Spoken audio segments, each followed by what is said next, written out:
Stop me if you've heard this one before. What do you get when you mixed World of Warcraft with Rhysand from the Aquitar series, shoddy world building, and ultra-violence? You get When the Moon Hatched by Sarah A. Parker, which is what we're going to talk about today on Book Reviews of the Regular Dude. But before we get into all of that, I got to give a quick shout out to my Plus Ultra Don't Fretters, my top tier supporters on Patreon, JJ Valdez and Laughing Cat Dog. Thank you so much for your support. You're helping to ensure I'm able to keep creating content and put it out as frequently as my depression will allow. Jeez, that got too real. If you also want to help support the channel and gain access to exclusive content you won't find anywhere else, make sure you consider subscribing to my Patreon. But if not, no worries, but please, from me, like this video, subscribe to the page, and hit that noti bell. Okay, so if you don't know this book at all, you don't know what it's about, don't worry, I'm gonna read the premise. The creators did not expect their beloved dragons to sail skyward upon their end, to curl into balls just beyond gravity's grip, littering the sky with tombstones, with moons. They certainly did not expect them to fall. As a valued elding blade of the rebellion group Fjord Duat, Rave's job is to kill, to complete orders, and never get caught. When a renowned bounty hunter is employed by the Crown to capture a member of the Oth, Rave's world is turned upside down. Blood spills, hearts break, and Rave finds herself at the mercy of the Guild of Nobles, a group of dual-beaded elementals who intend to turn her into a political statement. Only death will set her free. Crushed beneath a mourning weight, Khan Vagor took the head of the king and donned his melted crown. Now on a tireless quest to assuage a never-ebbing ache in his chest, his hunt for a moon shard lures him into the belly of Gore's notorious prison, where he stumbles upon something that rips apart his perception of reality, a shackled miracle with eyes full of rage and blood on her hands. The echo of the past sings louder than the creators themselves, and even Rave can't ignore the truths blaring at her from a warmer, happier time. However, there's more to this song than meets the eye, and some truths, they're too poisonous to swallow. When the Moon Hatched is a fast-paced fantasy romance for fans of witty banter and strong, sassy protagonists.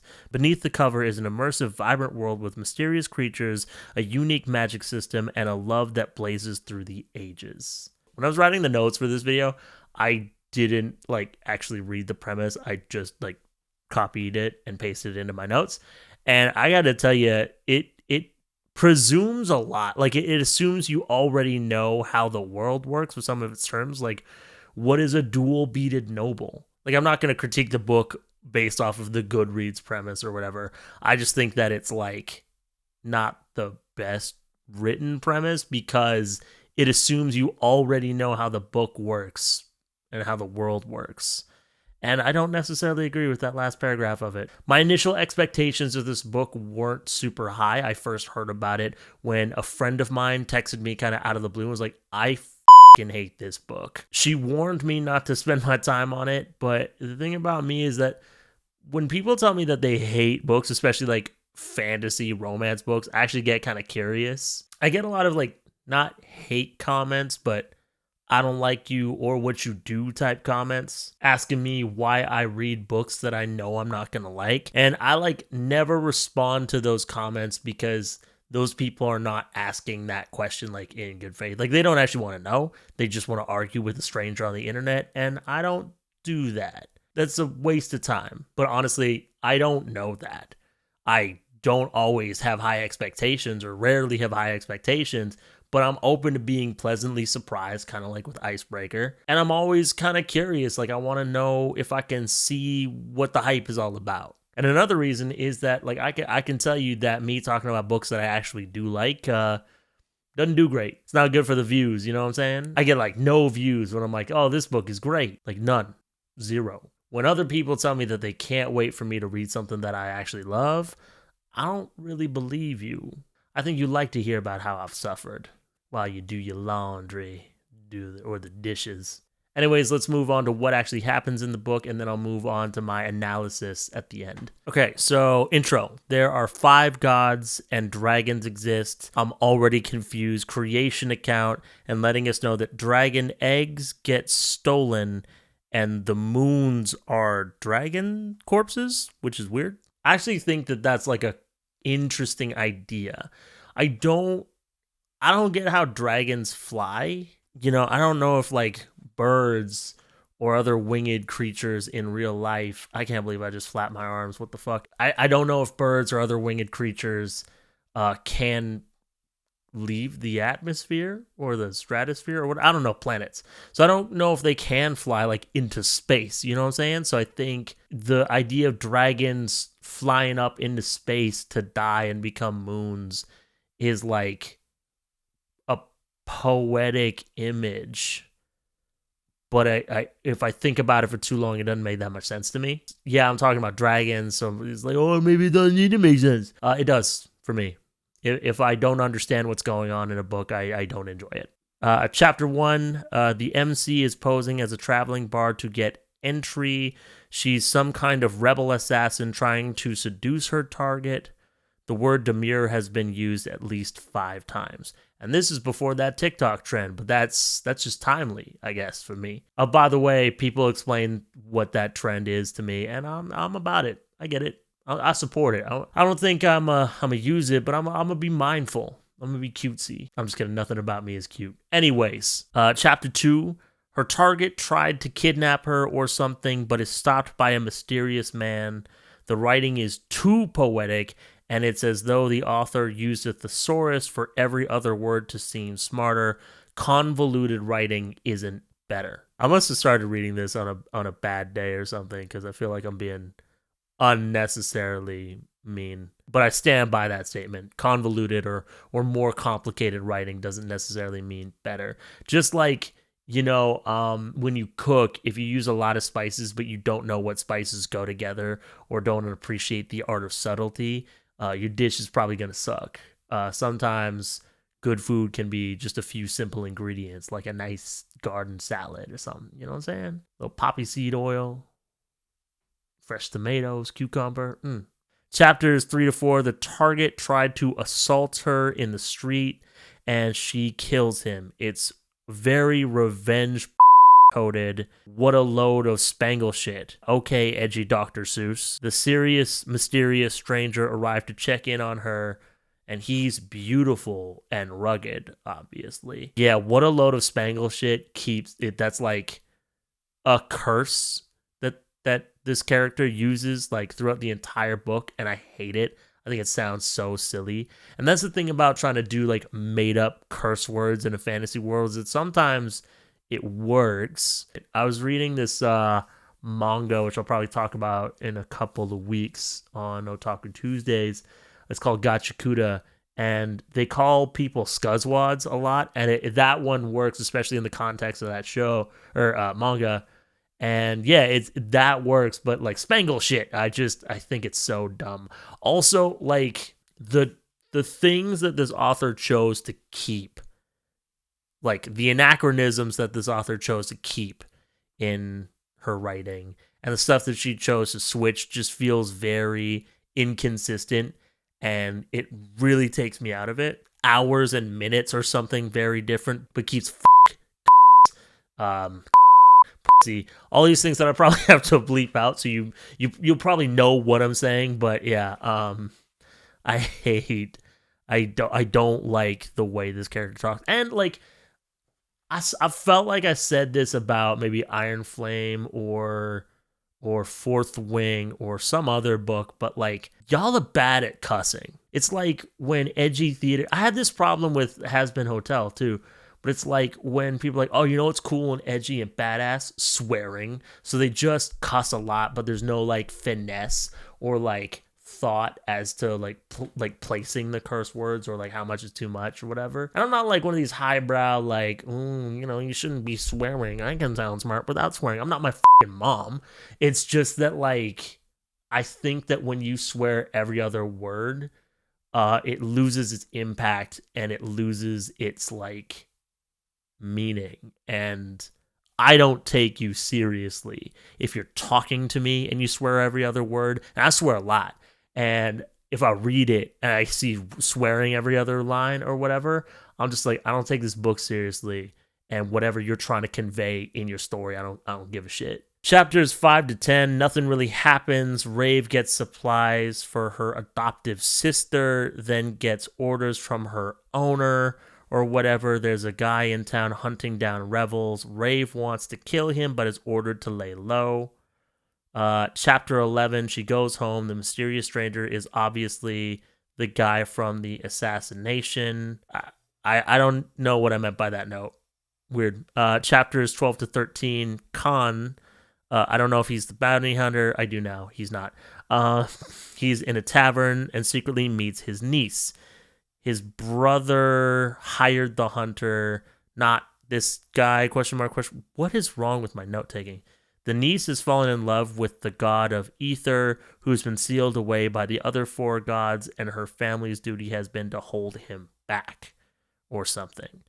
Chapter 14, Rave has a nightmare. Essie is stabbed and dies. Rave gives way to the other. Chapters 15 to 24, the other goes on a rampage and finds the hunter and loses and is captured. Author calls cigarettes smoking sticks, which again is what I was talking about before, where it's like, I don't know, if you can say fuck, you can say cigarette. That's just how I feel about it. She's whipped and tortured. The mystery man comes to negotiate with the prisoner next door and recognizes Rave.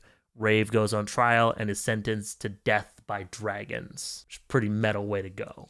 Chapters 25 to 28, the mysterious man is a tyrant king and he forces Rave to be healed.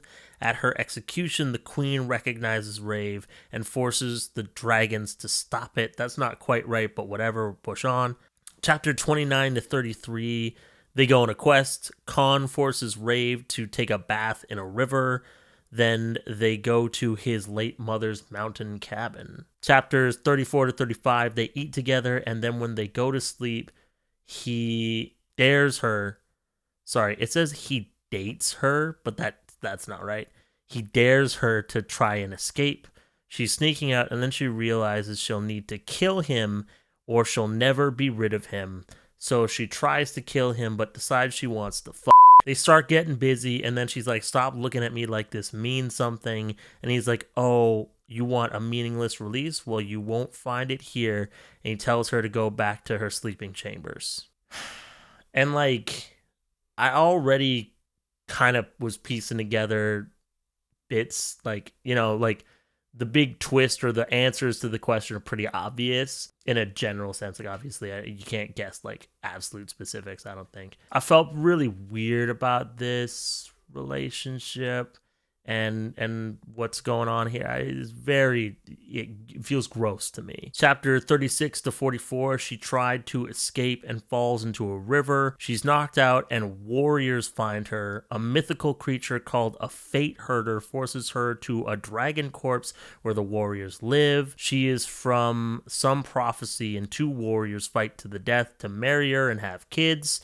She doesn't want that, which I respect, you know, her body, her choice. And she challenges the winner. He almost kills her after throwing a poisonous snake at her chest. And Khan shows up and usurps the challenge and kills the guy. And then Rave passes out. This scene is where I think...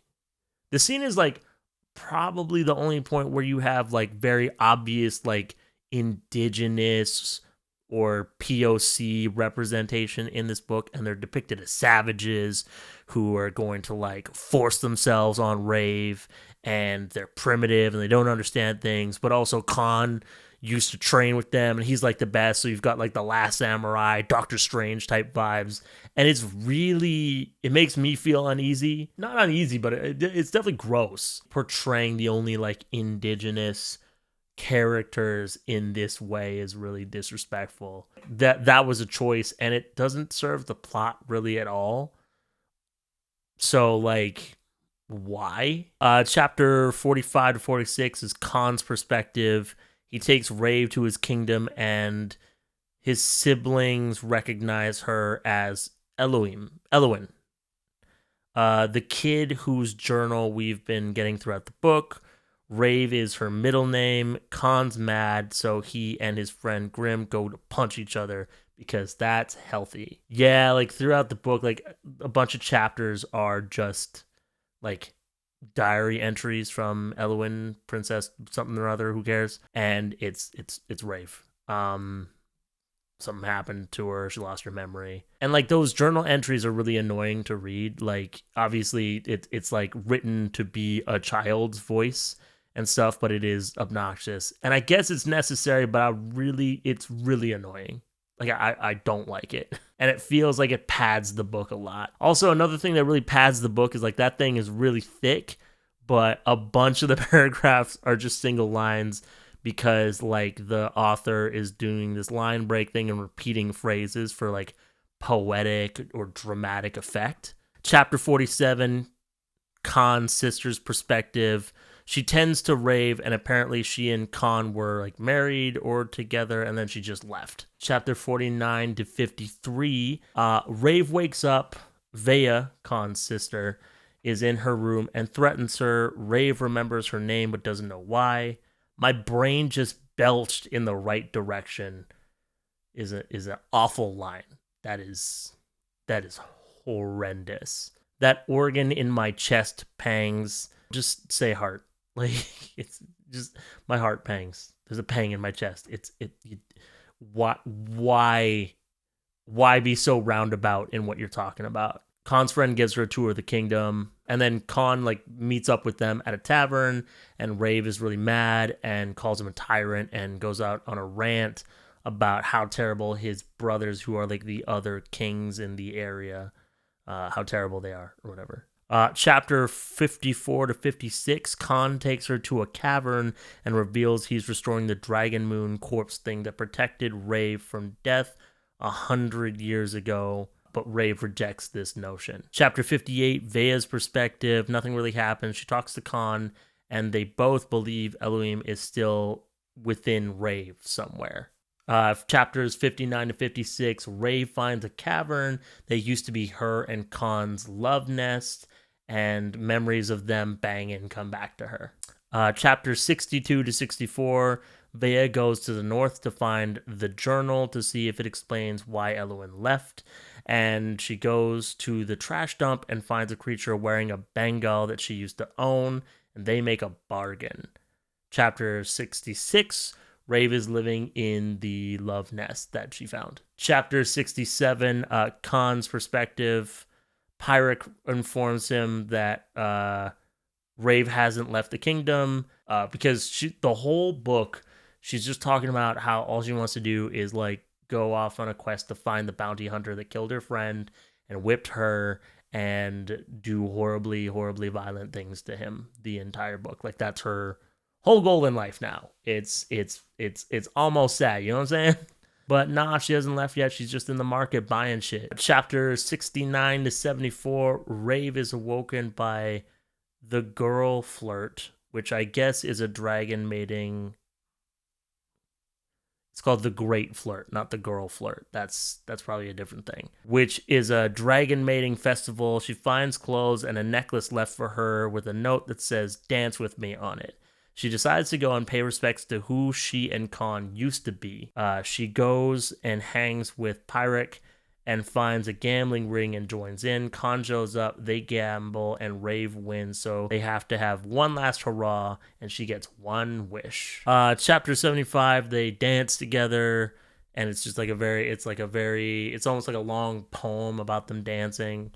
Chapter 77 to 78, they wake up together and they bang, and Khan says that Rave needs to know that there's another who would be interested in her sudden return, because the plot needs to thicken at some point. Chapter 78. Chapter 79 to 82, Rave has a nightmare and runs away from Khan to see dragons arrive, one of whom is the bounty hunter from before. She goes to kill him. 83, Khan's perspective, the bounty hunter is looking for the niece that Khan had met up with earlier in the book. Chapter 84 to 85, Rave gets tired of waiting for Khan or is mad that she can't kill the bounty hunter, so she sneaks to the palace and meets the dragon he rode on. It's in pain.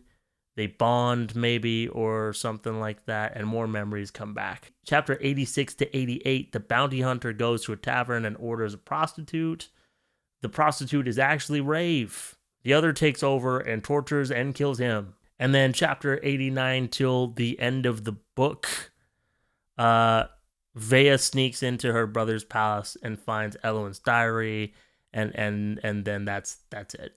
So there's like implications that Elowen is the mother of this niece, and the person who would be interested is one of Khan's brothers or something. But this entire book is all set up and no payoff. You basically end the book at the climactic part of the story. Moving on to analysis, I'll start with the characters. So I get Rave is the main character, and she's like your typical, I'm a badass, I ain't got no feelings, but actually I'm very sensitive and I have a tortured, traumatic past that I don't want to face type character. Like if Wolverine was in Akutar, the amnesia aspect of this character has the potential to be interesting, but I find her so like uninteresting and unlikable that I'm not compelled to like have those blanks filled in, you know what I'm saying? Other, like this split personality that takes over when she's gonna do like the most violence, I don't find interesting, and I it's completely unnecessary.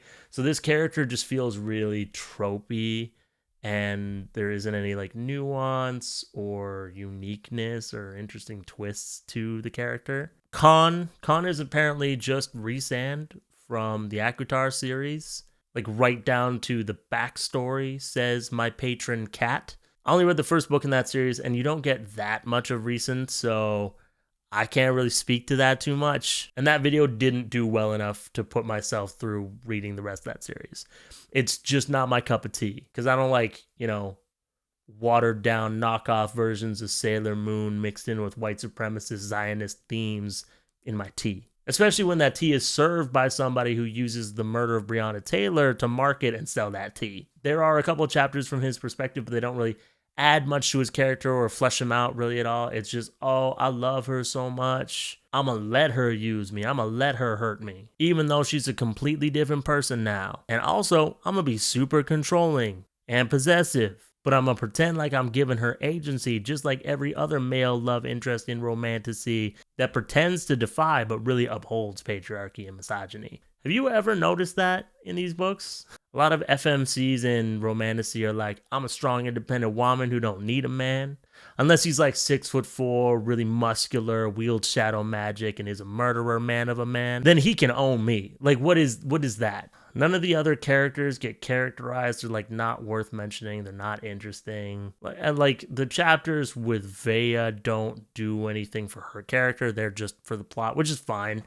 But the chapter where the bounty hunter dies is from his perspective, and there's like no reason for that. Like, why? What? Why? Moving on to plot, it is truly impressive to me that this book manages to be incredibly violent and remarkably boring. The fact that this plot feels simultaneously all over the place and uneventful is impressive. You know what I'm saying? I think that's because like this book has two speeds. Either there's a lot happening and the author wants you to feel like the stakes are really high, or there's like nothing going on, slice of life type of shit. There isn't like much in between. It's either 0 or 100. And some of the slower scenes I think are intended to build like emotional tension, especially with like the romance subplot. But that whole thing feels really icky. So I'm not invested. You know what I mean?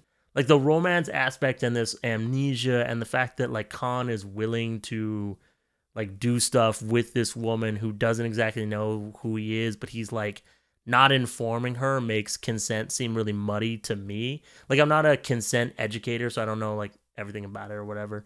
But like I don't know, it just feels gross to me, and I'm having a hard time articulating why. But I really don't like the romantic aspect of this book because it feels like the whole time consent is really muddy, and obviously like this romance is so unhealthy and toxic. Like, and also, and it's funny. Like a year ago, I probably would never have thought I would get to this point where I'd have this opinion, but like for a popular romantasy book, this doesn't have that much spice in it or a lot of like sex talk or whatever. Like there are some books where that sex is all the FMC cares about or thinks about. There's a lot of like fat phobia and like I guess I don't know if it's like I don't know what the term is, but like, there's a lot of like dick size jokes Is there a term for that? I don't want to know, actually, because I'm never going to. No, actually, maybe I might use it. I don't know. Don't tell me. But there's a lot of those, and it's just kind of